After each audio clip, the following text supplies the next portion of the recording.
There are places whose names describe where they are. And there are places whose names describe what people fought to become. Palenque. In colonial Colombia, the word was used for communities formed by people who escaped slavery. Places beyond the control of those who claimed to own them. To reach a Palenque was to cross a line. Behind you, Captivity, ahead, uncertainty, but also the possibility of freedom. run, Keep going, run, keep going. run. The people who escaped were called cimarrones. Men and women who refused the condition forced upon them. Escape was dangerous. The landscape was difficult, and colonial authorities did not simply allow these communities to exist. So freedom had to become more than escape. It needed food, Shelter, protection, communication, family. memory, It needed a place.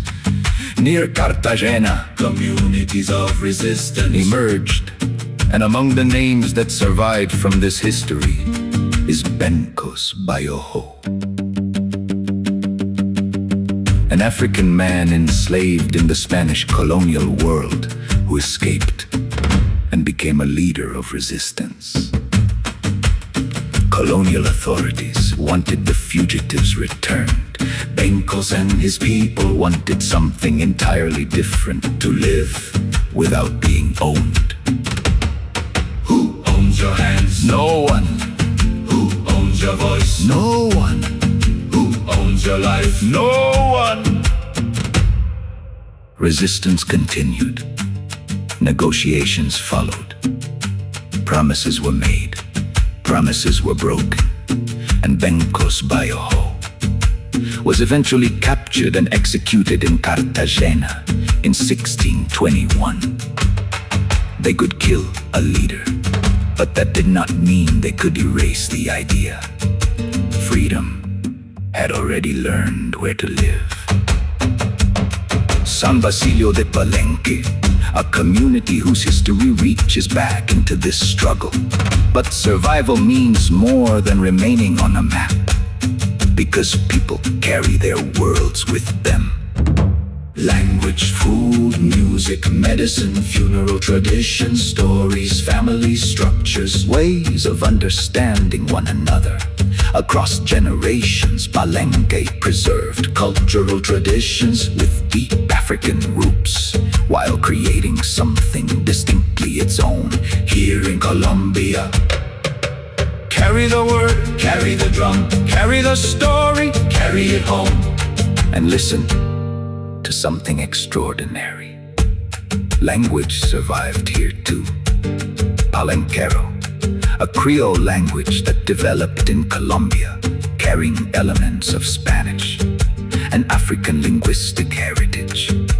Words passed from parent to child, from neighbor to neighbor, from yesterday into tomorrow.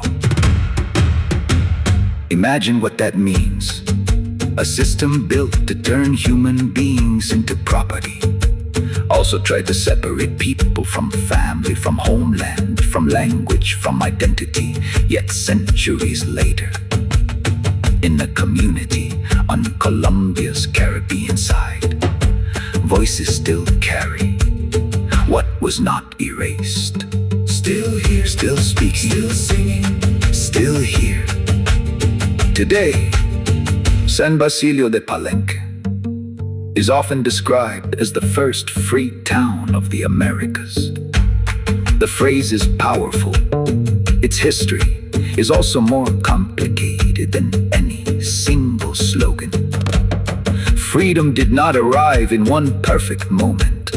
It was resisted, negotiated, threatened, defended, and lived generation after generation. Perhaps that is the more important story.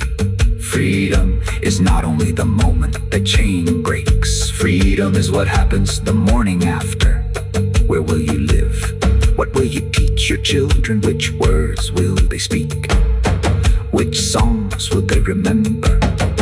What will you preserve when the world around you has tried to make you forget? Carry the word, carry the drum, carry the names, carry them on. San Basilio de Palenque answered those questions, not for a year, not for a generation, but across centuries. And perhaps that is why Palenque became more than the name of a place. It became a word connected to freedom. Some people were told they belonged to someone else. They escaped, they resisted, they built families, they built a culture, they built a memory, and ultimately they built a place where freedom could have an address. Palenque, still here,